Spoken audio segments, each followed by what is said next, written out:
Point sir conclude చేస్తూ, తమిళనాడులో Janasena party అంటే ఒక పెద్ద ఎత్తున చర్చ జరుగుతుంది. సరే, ఏపీ రాజకీయాలకు సంబంధించి ఆయన ప్రస్తావన, ఆయన ప్రాధాన్యత ఎంత ఉందో మనం చూసుకుంటూ వచ్చాము.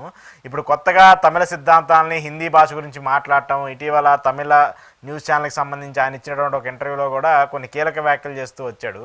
సో ఏం చెప్తారు, నిజంగా అలాంటి ప్రఖ్యలు ఉంటే రాబోయే రోజుల్లో అలాంటి ఛాన్స్ వస్తుందేమో అంటూ కూడా ఆయన మాట్లాడుతూ వచ్చారు. ఏం చెప్తారు దానికి సంబంధించి? భారతీయుడుగా పవన్ కళ్యాణ్ గారు ఈ దేశంలో ఎక్కడైనా పార్టీ పెట్టచ్చు, దాంట్లో పూర్తి స్వేచ్ఛ ఉంది. పైపెచ్చు చాలా ప్రాంతాల్లో పవన్ కళ్యాణ్ గారు అంటే తెలియని వాళ్ళు ఉండరు. సినిమా నటుడుగా ఆయన ప్రచారం ఉంది కాబట్టి అభ్యంతరం లేదు. కానీ పవన్ కళ్యాణ్ గారు చేస్తున్న నడక, వ్యవహారాలు చూసినప్పుడు ఆయన పార్టీ పెట్టడం కన్నా బీజేపీ మెప్పు కోసం మాట్లాడుతున్నాడా అనిపిస్తుంది. ఎవరైనా ఇంట గెలిచి రచ్చ గెలవాలంటారు సూత్రం. ఫస్ట్ ఇంట గెలవాలి. ఆయన అనొచ్చు, నేను 21 స్ట్రైక్ రేట్ సాధించాను కదా, ఇంకేముందిలే. అది ఇంట గెలవడం కాదు, అది ముగ్గురితో కలిస్తే వచ్చింది. కాబట్టి ఇంకా మీరు ప్రూవ్ చేసుకోవాలి. ఆంధ్రప్రదేశ్ లో పార్టీ పెట్టిన తర్వాత ఆంధ్రప్రదేశ్ లో బలపడాలి. ఆంధ్రప్రదేశ్ లో బలపడిన తర్వాత ఇతర ప్రాంతాల్లో మీరు ఎదగలరు. తోటి తెలుగు రాష్ట్రం తెలంగాణ. ఇప్పుడు నా పాయింట్ ఏంటంటే, తెలంగాణలో ఎందుకు అడావుడి చేయట్లేదు నాకు అర్థం కావాలి. తెలుగువాడు కదా ఫస్ట్ పవన్ కళ్యాణ్ గారు, తెలుగువాడు. తర్వాత తమిళ్ ఏమంటుంది, మా అంటే సినిమాలు చూస్తే సినిమా హీరో అనుకుంటారు, అంతమించి ఏమనుకుంటారు మిమ్మల్ని.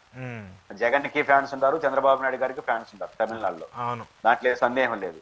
పాయింట్ ఏంటంటే, మీకు ఆంధ్రప్రదేశ్ తో సమానంగా ఫ్యాన్స్ ఉన్నది తెలంగాణలో. తెలంగాణలో ఫోకస్ పెట్టకుండా పార్టీ విషయంలో తమిళనాడులో ఫోకసే పెట్టలేదు. ఇంటర్వ్యూలే కదా ఫోకస్ పెట్టేదే ఉంది. వింటర్లు ఎక్స్ లో స్పందించాలే కదా. ఈ హడావుడు ఎందుకు చేస్తున్నారంటే, బీజేపీకి అక్కడ డిఎంకే సవాల్ ఇస్తుంది. ఇది డీలిమిటేషన్ విషయంలో కావచ్చు, లేకపోతే త్రిభాషా విషయంలో కావచ్చు, ఇరిటేట్ చేస్తుంది. ఇప్పుడు నేను ఎక్స్ లో స్పందించిన దీనికి ఎక్కువ స్పందన వస్తుంది ప్రజల నుంచి. నిజమే కదా, మనం ఏమైనా నష్టపోతామా దక్షిణాది రాష్ట్రాలు డీలిమిటేషన్ వల్ల జనాభా ప్రాతిపదికన జరిగితే అనే వస్తున్న హైప్ పెరుగుతా ఉంది. ఇప్పుడు స్టాలిన్ కి వచ్చే సంవత్సరం ఎన్నికలు జరుగుతుంది తమిళనాడులో. కాబట్టి స్టాలిన్ ప్రభుత్వం దాన్ని ఒక రాజకీయ అజెండా ఖచ్చితంగా మారుస్తుంది. ఇష్యూలో జెన్యూనిటీ ఉంది, అదనంగా రాజకీయ పార్టీ. కాబట్టి ఇప్పుడు బీజేపీ ఒక సవాలుగా ఎదుర్కొంటా ఉంది. ఇప్పుడు ఈ రోజు స్టాలిన్ అన్నమాట రేపు బహుశా రేవంత్ రెడ్డి గారు హైదరాబాద్ లో పెట్టి ఆలోచన చేస్తున్నాడు. అప్పుడు కూడా పవన్ కళ్యాణ్ ఇట్లే మాట్లాడాలి. ఇప్పుడు తెలంగాణ తమిళనాడు మాట్లాడాలి. రేవంత్ రెడ్డి తప్పు చేస్తున్నాడు, పొరపాటు చేస్తున్నాడు, అప్పుడు కూడా మాట్లాడితే బాగుంటుంది. కాబట్టి పాయింట్ ఏంటంటే, ఇప్పుడు రేపు రేవంత్ రెడ్డి, ఇంకో రోజు కేరళ, ఇంకో రోజు కర్ణాటక, ఒడిస్సా ఇట్లా పెరుగుతూ పోతాం. ఈ నేపథ్యంలో దీన్ని మనం గట్టిగా వాళ్ళని తిడితే బీజేపీ వాళ్ళు సంతోషిస్తారని అనుకుంటున్నాడు నాకు తెలియదు. ఎందుకంటే తమిళనాడులో పార్టీ పెట్టడానికి మీ పునాది ఏంటి? పాయింట్ ఏంటంటే, పార్టీ పెట్టే వాళ్ళ రైట్ నేను కాదను. భారతీయుడిగా దేశం అంతా పార్టీ పెట్టాడు. దేశంలో పార్టీ పెట్టాలంటే వారికి అర్థమైందో లేదో నాకు తెలియదు, కానీ ఫస్ట్ జాతీయ పార్టీగా గుర్తింపు పొందాలి నువ్వు వివిధ శాఖలు పెట్టాలంటే. ఇప్పుడు రాష్ట్ర పార్టీగా నువ్వు జాతీయ పార్టీ కంటే నీకు సంఖ్య రావాలి, ఓట్లు రావాలి, సీట్లు రావాలి. ఆంధ్రప్రదేశ్ లో మనం పోటీ అన్ని చేయట్లేదు కదా, సీట్లు వచ్చే తర్వాత. అంటే ఒక జాతీయ పార్టీగా రూపాంతరం చెందాలంటే ఆంధ్రప్రదేశ్ లో మొదట బలపడాలి. ఇక్కడ బలపడడానికే 10 ఏళ్ళు టైం పట్టింది కదా, ఆంధ్రప్రదేశ్ లో పడడానికి 10 ఏళ్ళు టైం పట్టింది. 15 ఏళ్ళకి మనం 21 ఎమ్మెల్యేలు 3 పార్టీల కూటమిలో గెలిచినాం. మళ్ళీ రేపు ఇంకా బాగా గెలవచ్చు. ఫస్ట్ పవన్ కళ్యాణ్ గారిలో తమిళనాడులో పెట్టడం కేవలం బీజేపీ మెప్పు కోసమే నేను ఎందుకు అంటానంటే, ఇన్ జనరల్ గా ఆంధ్రప్రదేశ్ నుంచి తెలంగాణకు పోవాలి, తోటి తెలుగు రాష్ట్రం. అన్నిటికన్నా మించి మీకు ఆంధ్రప్రదేశ్ లో ఎంత ప్రేమించేవాళ్ళు తెలంగాణలో ప్రేమించకపోయినా తెలంగాణలో ప్రతి ఒక్కరు మిమ్మల్ని గుర్తుపడతారు. అయితే తెలుగు హీరో మిమ్మల్ని, మీ సోదరుని. ఆడ రాజకీయాలు చేయకుండా ఏం చేస్తున్నారంటే, చేయడానికా లేదా ఆడవుడు చేయడానికా? ఇన్ఫాక్ట్ ఆయనకి ఆంధ్ర కంటే తెలంగాణనే ఎక్కువ ఇష్టం అంటూ కూడా చాలాసార్లు మాట్లాడారు.